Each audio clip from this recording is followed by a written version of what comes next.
É o Novo Testamento de carreirinha, hoje, primeira epístola de João, capítulo 3.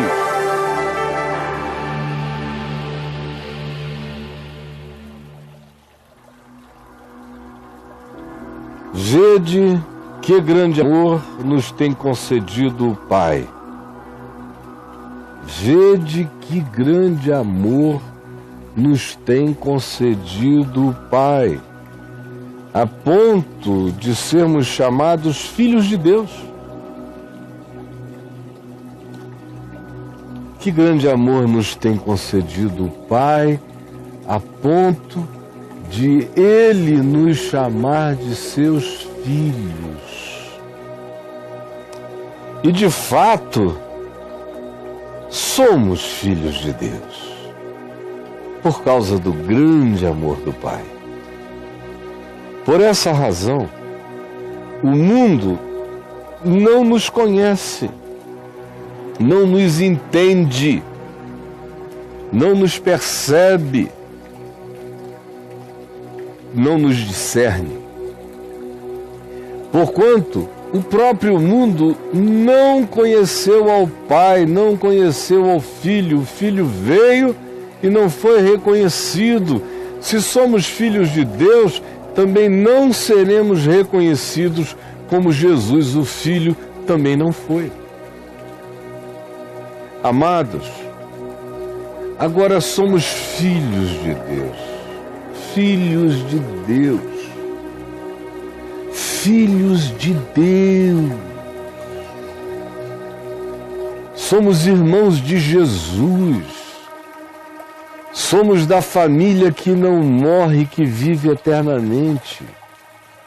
E ainda não se manifestou o que haveremos de ser na plenitude, porque seremos como Jesus glorificado e ressuscitado se tornou. Sabemos que quando Ele, Jesus, o Cristo eterno, se manifestar outra vez, seremos então absorvidos e nos tornaremos semelhantes a Ele, conforme o modelo da ressurreição dos mortos. Porque haveremos de vê-lo como Ele é, o absorveremos e seremos absorvidos. E assim mesmo se purifica todo ser humano que crê no que temos dito.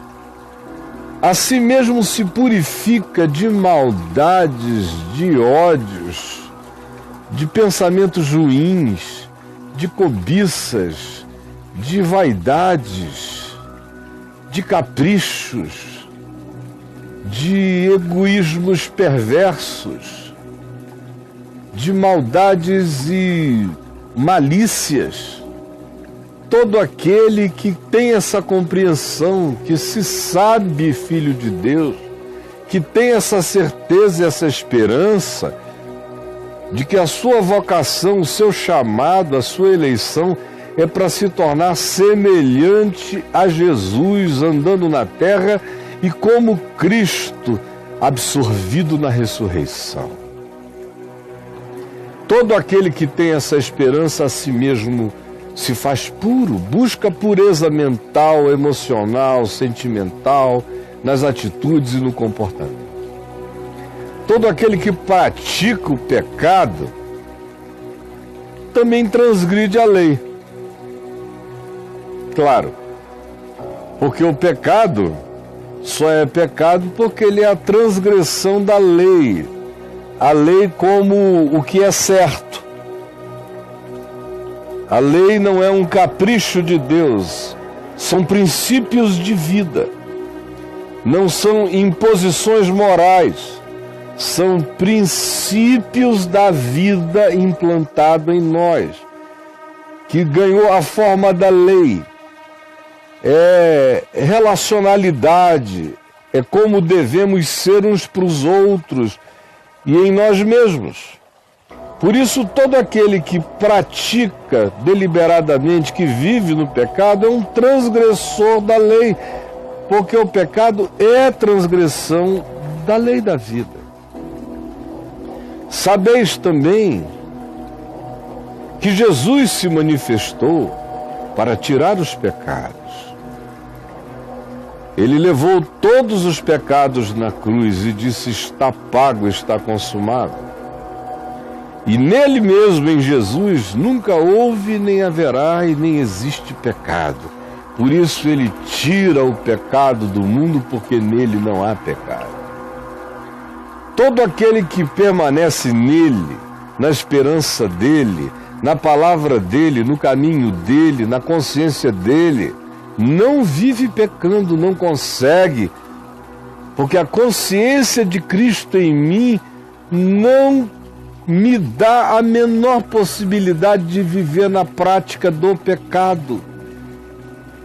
A consciência de Cristo em mim me faz entrar em estado de agonia se eu tentar viver na prática do pecado. Por isso, todo aquele que é dele, permanece nele e come da sua palavra, não vive, não existe na prática do pecado.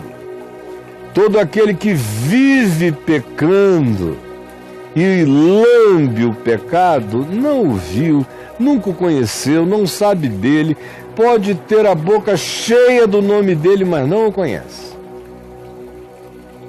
Filhinhos, não vos deixeis enganar por ninguém. O mundo está cheio de enganadores. As igrejas estão cheias de anticristos e o mundo cheio de anticristos que saem do nosso meio e vão pervertendo o nome de Jesus na terra. Esses são os verdadeiros anticristos contemporâneos. Por isso, filhinhos, não vos deixeis enganar por ninguém. Aquele que pratica a justiça é justo, é simples assim. Aquele que pratica a justiça é justo, assim como toda videira dá uvas, aquele que pratica a justiça é justo. É justo assim como ele é justo. Quem é filho dele reproduz o caráter dele. Aquele que pratica o pecado procede do diabo. Quem se entrega à prática do pecado, saiba que o seu patrocinador, o seu padroeiro é o diabo. Porque o diabo vive pecando desde o princípio. Não tem pensamentos, desejos que não sejam de transgressão contra a lei da vida.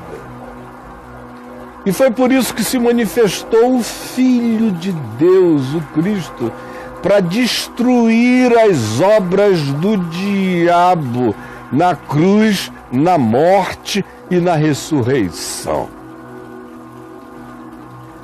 Todo aquele que é nascido de Deus, que nasceu dessa consciência, não vive na prática do pecado. Não delibera em favor do pecado, nem se entrega a ele. Pois é nascido de Deus. Pois o que permanece nele é a semente. É a semente da santidade, do amor, da gratidão, do desejo de amar a Deus no próximo. Por isso, aquele que é nascido dessa consciência e dessa fé não consegue viver na prática do pecado, porque a divina semente nele não lhe dá a possibilidade de encontrar qualquer tranquilidade ou conciliação entre a prática do pecado e a confissão da verdadeira fé. Por isso eu lhes digo que o nascido de Deus não vive na prática do pecado. Ora, esse que é nascido de Deus não pode viver pecando porque é nascido de Deus. Nisto são manifestos os filhos de Deus e os filhos do diabo. Os filhos de Deus não vivem pecando. Os filhos do diabo se entregam caprichosamente ao pecado e não sentem nada praticando isso.